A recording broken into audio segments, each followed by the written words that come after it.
Welcome to this message from the mountain, coming to you from the foothills of the White Mountains here in New Hampshire. Today's podcast is titled A New Generation.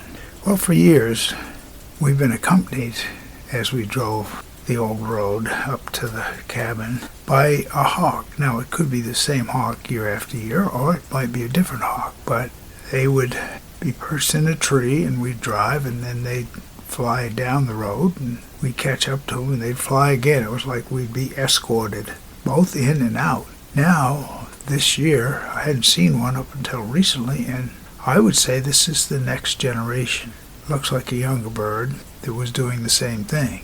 It's interesting how we pass on traditions, but the new generations usually have new versions. And I look at this in life as these kids that we have now, all the way up into their 20s, are really born what I call hardwired. They know. We're going through the transition of moving from analog to digital.